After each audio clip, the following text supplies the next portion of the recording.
493টি পদে বাংলাদেশ রেলওয়ে কর্তৃক নতুন নিয়োগ বিজ্ঞপ্তি প্রকাশ, যেটি প্রকাশ হয়েছে 4 মার্চ 2024 সালে। আবেদন শুরু 18 মার্চ 2024 এবং আবেদন শেষ 21 এপ্রিল 2024। তো স্বাগতম ইজি নিউজ বিডি চ্যানেলের আরও একটি নতুন ভিডিওতে। আজকের ভিডিওতে থাকছে গণপ্রজাতন্ত্রী বাংলাদেশ সরকার মহাপরিচালকের কার্যালয়, পরিবহন ও বাণিজ্য বিভাগ, বাংলাদেশ রেলওয়ে কর্তৃক 4 মার্চ 2024 তারিখে প্রকাশিত নতুন নিয়োগ বিজ্ঞপ্তি। উক্ত নিয়োগ বিজ্ঞপ্তির বিস্তারিত জানার জন্য ভিডিও শেষ পর্যন্ত সাথেই থাকুন। উক্ত নিয়োগ বিজ্ঞপ্তিতে সর্বমোট 4টি ক্যাটাগরি রয়েছে, যেখানে 4টি ক্যাটাগরির বিপরীতে সর্বমোট 493টি শূন্যপদ রয়েছে। প্রথম ক্যাটাগরি ফিল্ড কানুন গো, দ্বিতীয় ক্যাটাগরি গার্ড, তৃতীয় ক্যাটাগরি আমিন, চতুর্থ ক্যাটাগরি পয়েন্টসম্যান। উক্ত 4টি ক্যাটাগরির বিপরীতে 493টি শূন্যপদ রয়েছে, যার মধ্যে ফিল্ড কানুন গো ক্যাটাগরির বিপরীতে শূন্যপদের সংখ্যা রয়েছে 6টি। ফিল্ড কানুন গো ক্যাটাগরিতে বেতন স্কেল গ্রেড 13, 11,000 থেকে 26,590, বয়সসীমা 18 থেকে 30 বছর। শিক্ষাগত যোগ্যতার ক্ষেত্রে কোনো স্বীকৃত বোর্ড হতে উচ্চ মাধ্যমিক সার্টিফিকেট বা এইচএসসি এবং সমমানের পরীক্ষা উত্তীর্ণ সহ ডিপ্লোমা ইন সার্ভে সনদ থাকতে হবে। উক্ত পদের জন্য সকল জেলার প্রার্থীগণই আবেদন করতে পারবেন। 2 নং ক্যাটাগরি গার্ড, যেখানে শূন্যপদের সংখ্যা রয়েছে 114টি। বেতন স্কেল গ্রেড 14, 10,200 থেকে 24,680। এক্ষেত্রেও বয়সসীমা 18 থেকে 30 বছর। শিক্ষাগত যোগ্যতার ক্ষেত্রে কোনো স্বীকৃত বোর্ড হতে যে কোনো বিষয়ে ন্যূনতম দ্বিতীয় শ্রেণী বা সমমানের সিজিপিএ সহ স্নাতক ডিগ্রি এবং শারীরিক উচ্চতা 5 ফুট 5 ইঞ্চি এবং সুঠাম দেহের অধিকারী হতে হবে। উক্ত পদের জন্য সকল জেলার প্রার্থীগণ আবেদন করতে পারবেন। 3 নং ক্যাটাগরি আমিন, যেখানে শূন্যপদের সংখ্যা রয়েছে 22টি। বেতন স্কেল গ্রেড 16, 9,300 থেকে 22,490, বয়সসীমা 18 থেকে 30 বছর। শিক্ষাগত যোগ্যতার ক্ষেত্রে কোনো স্বীকৃত বোর্ড হতে বিজ্ঞানে এইচএসসি বা সমমানের পরীক্ষায় উত্তীর্ণ সহ ডিপ্লোমা ইন সার্ভে সনদ থাকতে হবে। উক্ত পদের জন্য সকল জেলার প্রার্থীগণ আবেদন করতে পারবেন, অর্থাৎ ফিল্ড কানুন গো, গার্ড গ্রেড এবং আমিন পদের জন্য সকল জেলার প্রার্থীগণ আবেদন করতে পারবেন।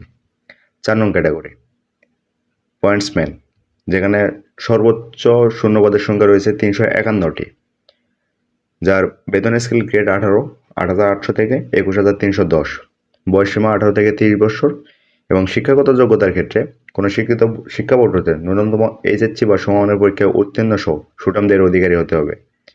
উক্ত পদের বিপরীতে অর্থাৎ পয়েন্টসম্যান পদের জন্য যেসব জেলার প্রার্থীগণ আবেদন করতে পারবেন: পাবনা, লালমনিরহাট, নীলফামারী এবং কুষ্টিয়া জেলা ব্যতীত সকল জেলার প্রার্থীগণই আবেদন করতে পারবেন। আমি আবারও বলছি, পাবনা, লালমনিরহাট, নীলফামারী এবং কুষ্টিয়া এই 4টি জেলা ব্যতীত পুরো বাংলাদেশের সকল জেলার প্রার্থীগণ আবেদন করতে পারবেন। তবে এক্ষেত্রে এতিম ও শারীরিক প্রতিবন্ধী কোটায় সকল জেলার প্রার্থীগণই আবেদন করতে পারবেন। আবেদন ফর্ম পূরণ এবং পরীক্ষায় অংশগ্রহণের ক্ষেত্রে নিম্নবর্ণিত শর্তাবলী অবশ্যই অনুসরণ করতে হবে। তার মধ্যে প্রার্থীর বয়স 18 থেকে 30 বছর হতে হবে। তবে বীর মুক্তিযোদ্ধা, শহীদ বীর মুক্তিযোদ্ধার সন্তান এবং শারীরিক প্রতিবন্ধীদের ক্ষেত্রে বয়স সর্বোচ্চ 32 বছর পর্যন্ত শিথিলযোগ্য। এক্ষেত্রে বয়স প্রমাণের ক্ষেত্রে এফিডেভিট কোনোভাবে গ্রহণযোগ্য হবে না। এছাড়াও নিয়োগের ক্ষেত্রে সরকারের বিদ্যমান বিধিমালা ও কোটা পদ্ধতি এবং পরবর্তীতে এ সংক্রান্ত বিধিবিধানে কোনো সংশোধন হলে তা অনুসরণযোগ্য হবে। মৌখিক পরীক্ষার সময় সকল সনদপত্রের মূল কপি সহ এক সেট সত্যায়িত কপি জমা দিতে হবে এবং পূরণকৃত অ্যাপ্লিকেশন ফর্ম সহ সত্যায়িত এক সেট ফটোকপি দাখিল করতে হবে। এছাড়া জেলায় স্থায়ী বাসিন্দার প্রমাণক হিসেবে ইউনিয়ন পরিষদের চেয়ারম্যান, পৌরসভার মেয়র, সিটি কর্পোরেশনের ওয়ার্ড কাউন্সিলর কর্তৃক প্রদত্ত সনদ, জাতীয় পরিচয়পত্রের মূল কপি এবং আবেদনকারী কোনো বীর মুক্তিযোদ্ধার পুত্রকন্যা হলে আবেদনকারী যে বীর মুক্তিযোদ্ধা বা শহীদ বীর মুক্তিযোদ্ধার পুত্রকন্যা অথবা পুত্রকন্যার পুত্রকন্যা অর্থাৎ নাতি নাতনি এ মর্মে সংশ্লিষ্ট ইউনিয়ন পরিষদের চেয়ারম্যান বা সিটি কর্পোরেশনের ওয়ার্ড কাউন্সিলর অথবা পৌরসভার মেয়র অথবা কাউন্সিলর কর্তৃক প্রদত্ত সনদের মূল কপি সহ সংশ্লিষ্ট বীর মুক্তিযোদ্ধার সনদ পত্রের মূল কপি প্রদর্শন করতে হবে। তবে মহিলা কোটা ব্যতীত অন্যান্য কোটা দাবি সমর্থনে যথাযথ কর্তৃপক্ষ প্রদত্ত সনদ বা প্রমাণপত্রের মূল কপি প্রদর্শন করতে হবে।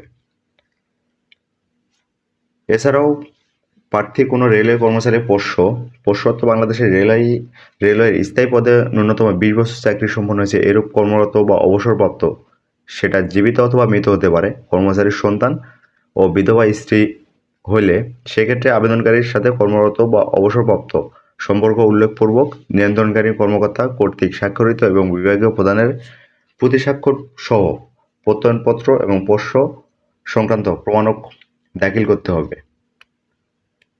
কর্তৃপক্ষ বিজ্ঞপ্তিতে উল্লেখিত পদের সংখ্যা হ্রাস বা বৃদ্ধি এবং বিজ্ঞপ্তি বাতিল বা সংশোধন করার অধিকার সংরক্ষণ করেন। পরীক্ষায় অংশগ্রহণে ইচ্ছুক প্রার্থীগণ br.teletalk.com.bd ওয়েবসাইটে আবেদনপত্র পূরণ করতে হবে। এক্ষেত্রে আবেদনের শুরু 18 মার্চ 2024 সকাল 9টা হতে আবেদনপত্র জমাদানের শেষ তারিখ 21 এপ্রিল 2024 বিকাল 4 ঘটিকা। উক্ত সময়ের মধ্যে ইউজার আইডি প্রাপ্ত প্রার্থীগণ অনলাইনে আবেদনপত্র জমাদানের সময় থেকে পরবর্তী 72 ঘন্টার মধ্যে SMS এর পরীক্ষার ফি জমা দিতে হবে। আবেদনের ক্ষেত্রে অবশ্যই রঙিন ছবি এবং স্বাক্ষর স্ক্যান করে নির্দিষ্ট স্থানে আপলোড করতে হবে। এক্ষেত্রে ছবির সাইজ 100 কিলোবাইট এবং স্বাক্ষরের সাইজ সর্বোচ্চ 60 কিলোবাইট হতে হবে। SMS প্রেরণের নিয়মাবলী। প্রথম SMS এর ক্ষেত্রে BR স্পেস ইউজার আইডি লিখে সেন্ড করতে হবে 1622 নম্বরে এবং দ্বিতীয় SMS এর ক্ষেত্রে BR space S space pin লিখে সেন্ড করতে হবে 1622 নম্বরে। এছাড়াও প্রবেশপত্র প্রাপ্তির বিষয়টি br.teletalk.com.bd এবং প্রার্থীর মোবাইল ফোনে SMS এর মাধ্যমে শুধু যোগ্য প্রার্থীদের ক্ষেত্রে যথাসময়ে জানানো হবে। অনলাইনে আবেদনপত্রে প্রার্থীর প্রদত্ত মোবাইল ফোনে পরীক্ষা সংক্রান্ত যাবতীয় যোগাযোগ সম্পন্ন করা হবে বিধায় উক্ত নম্বরটি সার্বক্ষণিক সচল রাখা, SMS পড়া এবং প্রাপ্ত নির্দেশনা তাৎক্ষণিকভাবে অনুসরণের জন্য বলা হয়েছে। এছাড়াও SMS এ প্রেরিত ইউজার আইডি এবং পাসওয়ার্ড ব্যবহার করে পরবর্তীতে রোল নম্বর, পদের নাম, ছবি, পরীক্ষার তারিখ, সময় ও কেন্দ্রের নাম ইত্যাদি তথ্য সম্বলিত প্রবেশপত্র ডাউনলোডপূর্বক প্রিন্ট সম্ভব হলে রঙিন, এক্ষেত্রে সাদা কালো গ্রহণযোগ্য, তবে সম্ভব হলে রঙিন প্রিন্ট কপি রাখতে হবে। প্রার্থী প্রবেশপত্রটি লিখিত পরীক্ষায় অংশগ্রহণের সময় এবং উত্তীর্ণ হলে মৌখিক পরীক্ষার সময় অবশ্যই প্রদর্শন করতে হবে। এছাড়াও শুধুমাত্র টেলিটক প্রিপেড মোবাইল ফোন থেকে প্রার্থীগণ নিম্নবর্ণিত SMS পদ্ধতি অনুসরণ করে নিজ ইউজার আইডি, পাসওয়ার্ড, সিরিয়াল এবং পিন পুনরুদ্ধার করতে পারবেন। এক্ষেত্রে ইউজার আইডি জানা থাকলে BR space help space user ID লিখে সেন্ড করতে হবে 1622 নম্বরে, অথবা পিন নম্বর জানা থাকলে BR space help space pin নং এবং সেন্ড করতে হবে 1622 নম্বরে। উক্ত নিয়োগ বিজ্ঞপ্তি পুরো বাংলাদেশের জন্য উন্মুক্ত। চাকরি প্রার্থীদের জন্য বাংলাদেশ রেলওয়েতে চাকরির একটি বিশাল সুযোগ। এরকম নিত্য নতুন চাকরির সন্ধানে চাকরির খবর পেতে ইজি নিউজ BD চ্যানেলটি সাবস্ক্রাইব করুন। আমাদের সাথে থাকার জন্য আপনাকে ধন্যবাদ। আসসালামু আলাইকুম।